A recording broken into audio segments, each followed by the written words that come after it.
Se imaginan descubrir que la persona más rica, respetada y poderosa de su ciudad es, en el más oscuro de los secretos, el monstruo más grande y prolífico de la historia humana. Pónganse cómodos, porque hoy les voy a contar la historia completa de Elizabeth Bathory, mejor conocida como la Condesa Sangrienta.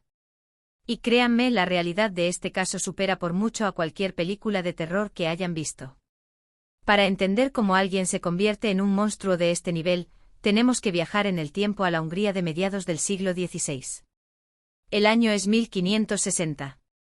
Elizabeth no nació en una familia cualquiera, los Bathory eran básicamente la realeza no oficial de Europa del Este. Controlaban ejércitos, tierras inmensas y tenían un poder político que rivalizaba con el del mismísimo rey. Pero como muchas familias nobles de la época que se casaban entre parientes para mantener la riqueza, los Bathory tenían un historial médico complicado. La esquizofrenia, los ataques de ira y la epilepsia corrían por sus venas. La propia Elizabeth sufría de convulsiones desde niña. La infancia de Elizabeth no fue normal. A los 11 años, ya estaba comprometida. A esa edad presenció ejecuciones públicas y torturas que su propia familia ordenaba como castigo a los campesinos rebeldes. Para ella, ver sangre y sufrimiento no era un trauma, era parte de la vida cotidiana. Era el entretenimiento de la nobleza. A los 15 años se casó con el conde Ferenc Nadasdy.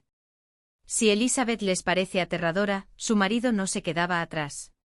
Lo llamaban el Caballero Negro de Hungría. Era un líder militar despiadado que pasaba meses, e incluso años, lejos de casa luchando en las guerras contra el Imperio Otomano. Ferenc no solo sabía torturar a sus prisioneros de guerra, sino que, según cuentan los diarios de la época, le enseñó algunas de sus técnicas a su joven esposa para que mantuviera la disciplina entre los sirvientes mientras él no estaba. Él le regaló como regalo de bodas el inmenso y aislado castillo de Achtice, situado en lo alto de una colina, rodeado de bosques y pequeños pueblos campesinos. Fue allí, en esa soledad absoluta, con un poder infinito y sin nadie que le dijera que no, donde comenzó a gestarse la pesadilla. La leyenda negra cuenta que todo este baño de sangre empezó por un simple, estúpido y trágico accidente con su primera víctima. Una mañana cualquiera, la condesa estaba sentada frente a su espejo mientras una joven sirvienta le cepillaba el cabello. Elizabeth era conocida por ser extremadamente vanidosa, aterrorizaba a su personal si no lucía perfecta. La chica, temblando de los nervios por estar peinando a su ama, se enredó y le dio un tirón sin querer. Elizabeth estalló. En un ataque de furia incontrolable se giró y golpeó a la sirvienta con tanta fuerza en el rostro que la chica empezó a sangrar profundamente. Varias gotas de esa sangre salpicaron la mano y el brazo de la condesa. Cuenta el mito que al ir a limpiarse la sangre, Elizabeth se detuvo. Miró su piel. Según ella, la zona donde había caído la sangre de la joven doncella se veía mágicamente más tersa, más pálida y más radiante. Fuera por una vanidad llevada al extremo psicópata o por el puro instinto sádico que ya llevaba dentro, ese día algo se rompió definitivamente en su mente. Llegó a la conclusión delirante de que la sangre de chicas jóvenes era la fuente de la juventud eterna. La sirvienta, por supuesto, fue llevada a los calabozos y no sobrevivió a esa noche. Su sangre fue la primera de muchas. A partir de ahí su trayectoria fue una espiral de locura y sadismo que escaló a niveles industriales. Elizabeth no podía hacer esto sola, así que formó un círculo íntimo de cómplices, sirvientes de extrema confianza que estaban igual de retorcidos que ella, su antigua niñera Ilona, una bruja local llamada Darbulia, y un sirviente deforme llamado Ficco. Ellos eran los encargados del trabajo sucio. Empezaron atrayendo a las hijas de los campesinos locales. Los cómplices bajaban a los pueblos pobres y les prometían a las familias que sus hijas tendrían un trabajo bien pagado y respetable como sirvientas en el gran castillo. Para un campesino muerto de hambre, esto era una bendición. Entregaban a sus hijas con lágrimas de alegría. Pero una vez que las pesadas puertas de madera de Achtice se cerraban a sus espaldas, esas chicas estaban sentenciadas. Nunca volverían a ver la luz del sol. Sus métodos de tortura eran indescriptibles y crueles hasta el extremo. En pleno invierno ordenaba que desnudaran a las chicas, las ataran en el patio cubierto de nieve y les echaran cubos de agua helada hasta que se convertían literalmente en estatuas de hielo. En verano, las cubría de miel y las ataba a los árboles para que los insectos hicieran su trabajo. Usaba agujas de plata bajo sus uñas, las quemaba o las privaba de comida durante semanas.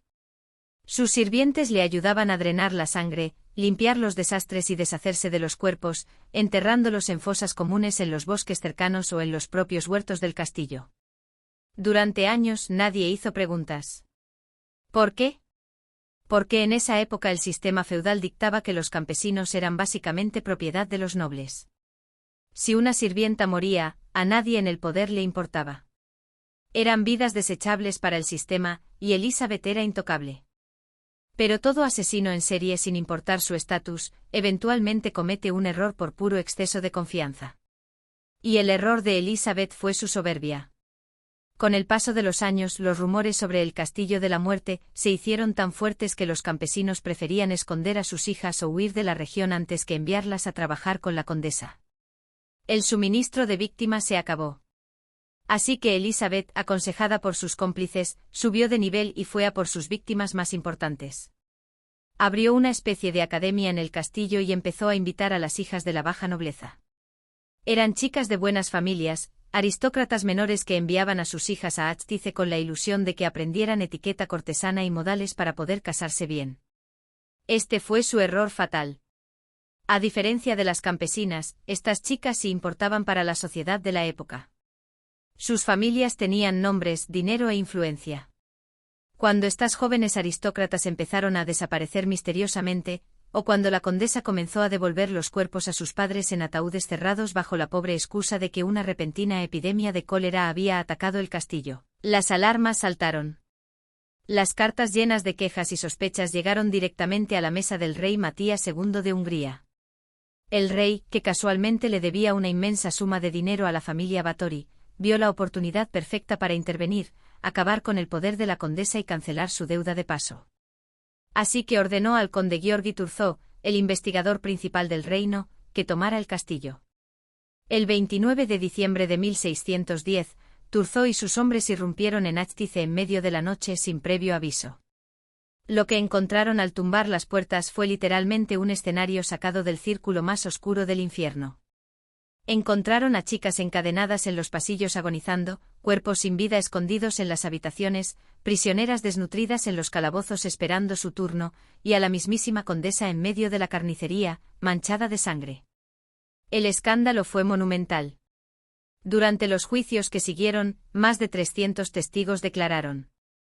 Se dice que encontraron un diario personal escrito con el puño y letra de Elizabeth, donde ella misma llevaba un registro metódico de sus crímenes. La lista llegaba a un número escalofriante, 650 jóvenes asesinadas. Esto la corona oficialmente en el libro Guinness de los récords como la asesina en serie más prolífica de toda la historia registrada. ¿Y cuál fue su final? Se preguntarán. Bueno, la justicia en el siglo XVII tenía doble rasero. Si Elizabeth hubiera sido una plebeya o una noble menor, la habrían torturado públicamente y quemado en la hoguera al instante. De hecho, eso fue exactamente lo que les pasó a todos sus sirvientes cómplices, les arrancaron los dedos y los quemaron vivos. Pero Elizabeth era una Báthory. Ejecutar públicamente a un miembro de una familia tan poderosa habría provocado una rebelión política y manchado el honor de toda la aristocracia de Europa del Este. El rey no podía matarla, pero tampoco podía dejarla libre. Así que tomaron una decisión que resulta ser mucho más perturbadora que una ejecución rápida. La condenaron a cadena perpetua en su propia fortaleza. Los albañiles del rey la llevaron a sus aposentos personales dentro de Achtice. Una vez dentro, tapiaron las ventanas y las pesadas puertas de roble con ladrillos y argamasa. La sellaron por completo. Solo dejaron un minúsculo agujero en los ladrillos, lo suficientemente grande como para pasarle un pedazo de pan, carne y un vaso de agua al día, y para que le entrara un mínimo hilo de aire. La condesa sangrienta, la mujer más poderosa de Hungría, vivió sus últimos 4 años de vida emparedada viva. Pasó 1400 días en la oscuridad casi total, aislada del mundo, atrapada en la misma habitación donde se había probado los vestidos ensangrentados, rodeada solo por el eco de las atrocidades que había cometido. Finalmente, la mañana del 21 de agosto de 1614, uno de los guardias miró por la rendija y vio que la comida del día anterior seguía intacta. Elizabeth Báthory estaba muerta en el suelo, a los 54 años. La enterraron en secreto y los habitantes locales se negaron en rotundo a que sus restos descansaran en el cementerio del pueblo, temiendo que su maldad envenenara la tierra. Hasta el día de hoy, el paradero exacto de su tumba es un misterio, pero las oscuras y tétricas ruinas del castillo de Achtice siguen en pie en lo alto de la colina. Quienes visitan la zona aseguran que el ambiente allí es pesado, y que el espíritu de la condesa sigue atrapado en la piedra, pagando por sus crímenes.